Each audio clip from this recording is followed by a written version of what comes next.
जैसे ही रागिनी अपने सास से बोलती है कि माँ जी मैं मायके चली जाऊंगी, ऐसी ज़िंदगी नहीं जीऊंगी, मैं यहाँ पे नहीं रहूंगी। उसकी सास रागिनी को समझाती है कि बेटा तुम मायके में कैसे रहेगी, कौन अपने बेटी को आज तक रख पाया है जो तुमको रखेगा, वहाँ पे तुम्हारा गुजारा कैसे होगा भाई भाभी के सामने। वो बोलती है रागिनी कि माँ जी मैं भले अपने भैया भाभी का सारा काम करूँगी, घर में खाना बनाऊँगी, जो भी काम है मैं कर लूँगी, लेकिन यहाँ पे नहीं रहूँगी। तो उसकी सास समझाती है कि देखो बेटा कहना आसान है लेकिन बहुत मुश्किल होता है। मैं तुमको अपनी बेटी मानती हूँ, तुम भले दुनिया की नज़र में मेरी बहू हो, दुनिया की नज़र में बहू रहोगी, लेकिन मैं तुमको बेटी बना के रखूँगी, तुम बेटी बन के मेरे पास रहोगी। और रोहित से कहती है कि आज के बाद से तुम्हारा इस घर में कुछ भी नहीं है, सारा कुछ मेरे बहू का है, मैं बहू के नाम करूँगी, तुम्हारा इस घर में कुछ भी नहीं है। जाओ तुम उस लता के साथ रहो और जहाँ भी लेके रहना है रहो, बस इस घर में तुम्हारे लिए कोई जगह नहीं है। रोहित भी अपने माँ का बात मान के लता के पास चला जाता है और लता से जब सारी बातें बताता है तो लता उसको बोलती है कि मैं तुम्हारे लिए तुम्हारे साथ नहीं रह सकती, जब तुम्हारे पास कुछ भी नहीं है तो मैं कैसे तुम्हारे पास रह सकती हूँ। रोहित बोलता है ये तुम क्या बोल रही हो, आज नहीं हो तो कल तो मेरे पास हो ही जाएगा, नौकरी करके मैं कमा रहा हूँ, सारा कुछ कर लूँगा। लता बोलती है कि मैं सारा कुछ उम्मीद पे मैं पूरी ज़िंदगी नहीं बिता सकती कि जब तुम्हारे पास एक फूटी कौड़ी भी नहीं है, कोई प्रॉपर्टी नहीं है, तो कमा के तुम कितना कर पाओगे। मैं जा रही हूँ, आज के बाद से हम लोग का ब्रेकअप, मेरा नंबर डिलीट कर देना, मेरे से कुछ संपर्क मत करना।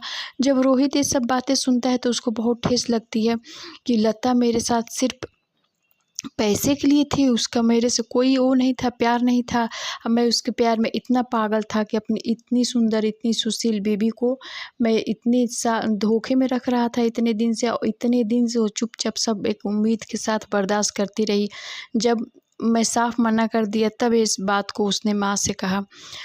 फिर वो आता है और अपने पत्नी से माफ़ी मांगता है तो वो बोलती है कि मैं आपके साथ नहीं रह सकती, मैं आपको माफ़ नहीं करूँगी।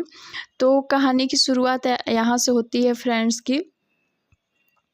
रागिनी बहुत ही अच्छी और बहुत सुंदर एक पढ़ी लिखी लड़की रहती है जिसकी शादी रोहित से होती है। रोहित भी एक अच्छा स्मार्ट लड़का रहता है, पढ़ा लिखा नौकरी करता है।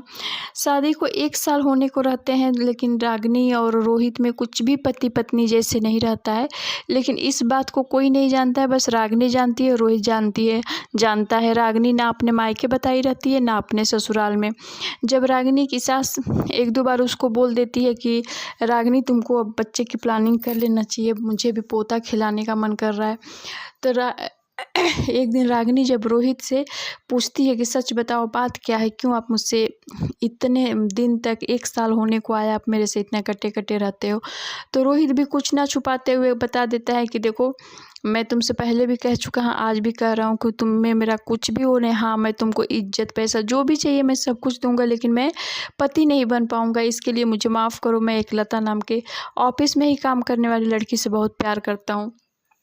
इस बात को रागिनी बर्दाश्त नहीं कर पाती है, अपने सास से कह देती है सारी बातें। जब उसके सास को पता चलता है फिर रागिनी कहती है माँ जी मैं इस घर में नहीं रह पाऊँगी, मैं अपने मायके जा रही हूँ, मायके का सारा काम करके मैं वहाँ पे रह लूँगी, लेकिन मैं यहाँ पे नहीं रह पाऊँगी। तो रागिनी की सास रागिनी को बहुत अच्छे से समझाती है, कहती है कि तुम मेरे लिए बेटी हो, भले दुनिया की नज़र में मेरी बहू हो, बहू बन के रहोगी, लेकिन मैं तुमको बेटी की जैसे रखूँगी, तुमको सारा अपना संपत्ति तुम्हारे नाम करूँगी, रोहित के लिए कुछ भी नहीं है।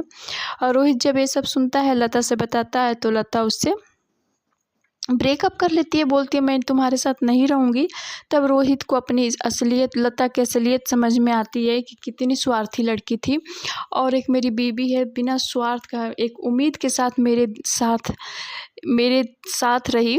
उसको कुछ भी वो नहीं था, उसको लगता था आज नहीं तो कल मैं उसका हो जाऊँगा। तो लता जब छोड़ के चली जाती है, रोहित जब अपने बीवी से माफ़ी मांगने आता है घर पे, बोलता है मुझे माफ़ कर दो।